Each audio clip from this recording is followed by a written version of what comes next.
The emperor possessed among his suite the most accomplished confiseur in the world.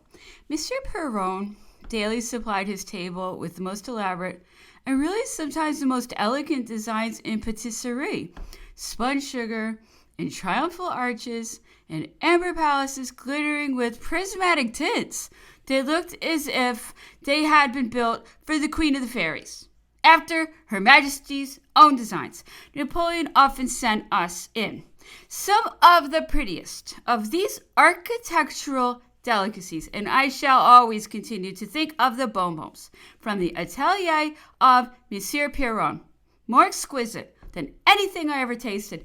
But I suppose I must grant with a sigh that early youth threw its couleur de rose tints over Perron's bonbons, as well as the more intellectual joys of that happy period. The emperor sometimes added sugared words to make these things still sweeter.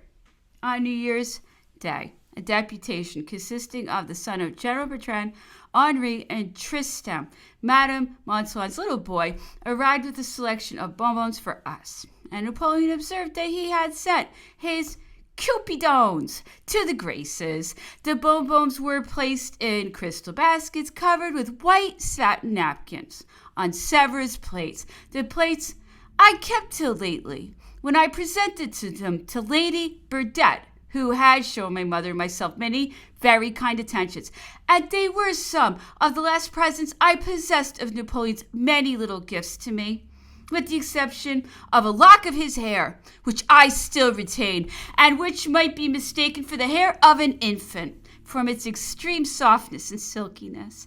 Napoleon delighted in sending these little presents to ladies, and was generally courteous and attentive in his demeanor towards them. He always gave me the impression of being fond of lady society. And as Mr. O'Meara remarks, when alluding to my sister and myself dining one day with him, his conversation was the perfection of causerie and very entertaining. He was perhaps rather too fond of using direct compliments, but this was very pardonable in one of his rank and country. He remarked once that he had heard a great deal of the beauty and elegance of the governor's daughter, and asked me who I thought was the most beautiful woman in the island. I told him I thought Madame Bertrand superior beyond all comparison to anyone I had ever seen before.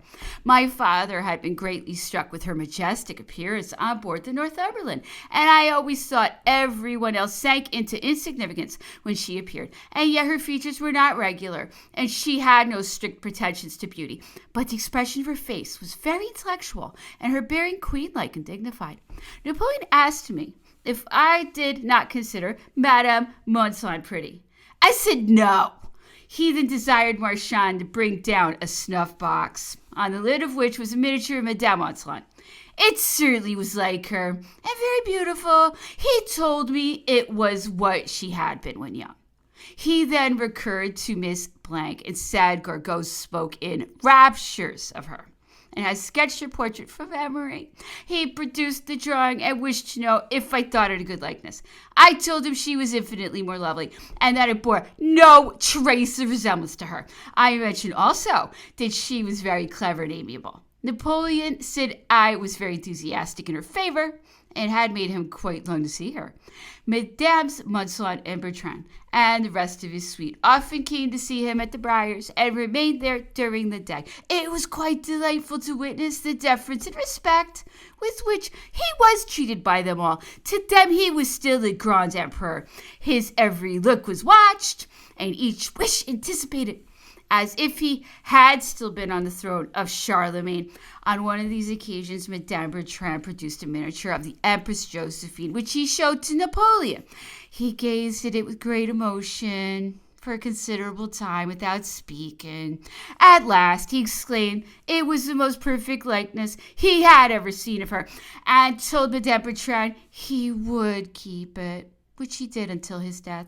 He has often looked at my mother for a length of time very earnestly, and then apologized, saying that she reminded him so much of Josephine. Her memory appeared to be idolized by him, and he was never weary of dwelling on her sweetness of disposition and the grace of her movements. He said she was the most truly feminine woman he had ever known. In speaking of the Empress, he used to describe her as very subject to nervous affections when in the least degree indisposed or anxious. He often said she was the most amiable, elegant, charming, and affable woman in the world, and in the language of his native isle asserted, era la dama la più graciosa di Francia. She was the goddess of the toilette. All fashions originated with her. Everything she appeared and seemed elegant, and moreover, she was so humane and was the best of women. Still, with all the veneration he felt for her, he could not bear that it should be supposed he exercised the sway over his public actions attributed to her, and observed, although the Bourbons in English allowed that it did some good, yet they generally qualify it by saying it was chiefly through the instrumentality of Josephine, when the fact was that she never interfered with politics. In alluding to his divorce, he observed, nothing would have induced him to listen to such a measure but political motives. No other reason could have persuaded him to separate himself from a wife whom he so tenderly loved.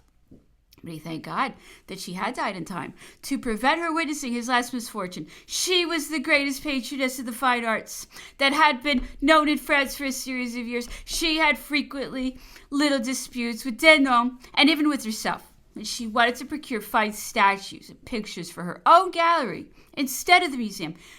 But though I loved to attend to her whims, yet I always acted first to please the nation, and whenever I obtained a fine statue or valuable picture, I set it there for the people's benefit. Josephine was grace personified. Everything she did was marked with it. She never acted inelegantly during the whole time we lived together. Her toilette was perfection, and she resisted the inroads of time to all appearance by the exquisite taste of her parure.